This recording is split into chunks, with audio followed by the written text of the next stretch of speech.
in Florida, beautiful homes, and I'm sure they're that way all over the country. But I really believe that there has been a great bit of publicity and things just pointing out to people that they really don't need all the stuff that they have, and the more this movement and its message gets out to people, more and more people will say, wow, maybe I could do that. I know a lot of people look at it and they watch the shows on television and they go, they are so cute. And I just love them, but I can't see myself doing it. And that is probably true for that particular audience. But I really think that this movement will continue to grow. And interestingly, the biggest challenge that the people are having that want to live in tiny homes is not having a place to put them because of building codes and all that, and ordinances and so many communities. However, there is a movement going on where groups are lobbying to have this overthrown so that people can put these tiny homes in more places. And Mayor Bloomberg in New York, when he was in office, he did a whole huge project in New York, and he stacked these containers on top of each other, like 20 high or whatever the number was. And he's has a movement going to make tiny spaces for people to have more housing for the people in congested areas like New York. Wow. Well, you know something? I can see where some people would object to this because of property values. It might lower property values and so forth. And there are places that you have to build a certain size home on a certain size lot and that kind of thing. But on the other hand, for the average person, I mean, being able to save on heating and cooling costs and expenses and mortgage payments and all of those things, I would think, and then take your money and do the things that are fun, maybe go on a vacation or be able to go to 1 or 2 day trips or go to the beach or go to whatever it is that you like to do because you primarily are very happy with, the fact that you've got this extra money. I would think that that would be a big deal for a lot of people. On the other hand, if I'm a highly paid executive, is part of my image the McMansion? I mean, that's something else that we would have to think about. But tell me, what about financing on something like this? Are the banks willing to loan money on a tiny house? I've only heard of one, and there's probably more. I haven't heard of the banks doing much financing, but that's the other attraction that appears to be happening, and that is that the people that are building these, many of them have been able to use recycled materials. They go on Craigslist and they buy their sinks and all kinds of things so that they're saving a tremendous amount of money building them. And then at the same time, they end up having a mortgage-free home. Now, again, there are people that can't do that. And I have heard of one bank in Florida that is loaning, on tiny homes. But I think that it's going to probably take off after a while. That, let's face it, when a bank or anyone sees that there's a way to make money and there is a market for their services, they may find a way to help people finance them. Well, that's true. It's just so hard to get my mind wrapped around this because when I think of even renting a 200 square foot office, I think that's not very much space. So, thinking of living in that is even more difficult. But I know you must have some hints, some space saving tips for our audience. Can you tell us some? Yes, I have a favorite one that I just love to tell people about. And this is whether you're in a bigger home or a small home.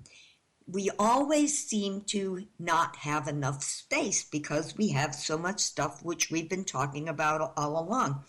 And one of my favorite tips is to take pillow shams or the when you buy a pillow, the decorator pillow that you put on your bed or your couch, buy the ones with zippers in them. And then you can take the stuffing out and you can stuff these pillows or pillow shams with your winter coats and sweaters and things like that, or the extra quilts that you may want to have, or when it's winter, you want to store your summer things. So you don't have to be in a tiny home to really utilize this one space-saving tip, because you can just have throw pillows all over the place. They're so popular, pillow shams on the beds, and no one needs to know that inside of them you are storing a lot of the things that you don't have room for around your home, no matter how big your place is.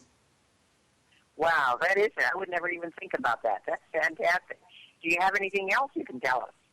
Well, let's see. Well, number one, I do want to mention, if it's okay, I hope you don't mind, that if anyone would like to go to my website at Tiny House Advisor. Oh, I'm sure they would. We want you to. Give us your website and how they can get in touch with you.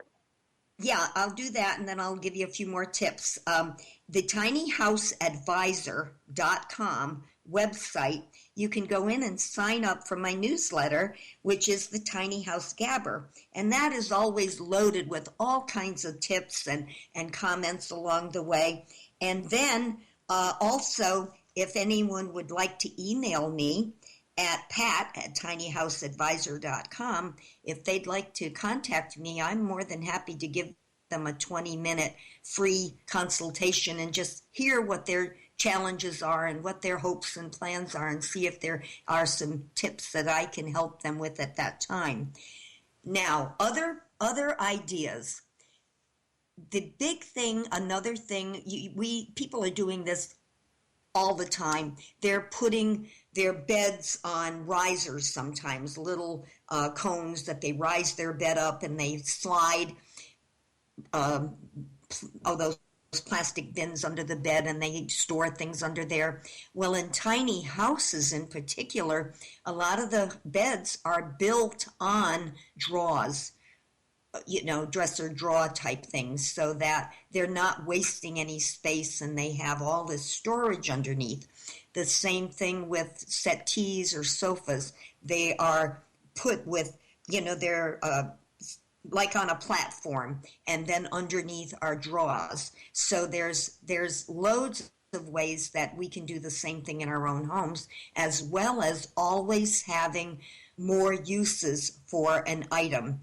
Frequently, the tables are used not only to dine on, but for the children to do artwork, or you can do crafts on the table. I mean, your table becomes a multi-use item, as well as your living room becomes 3 and 4 spaces. It's not only where you sit and watch TV or have company and visit with each other, but you have your computer there at the coffee table. You have your office, your dining area, and your sitting area all in one space. So that's where something. These are fantastic tips.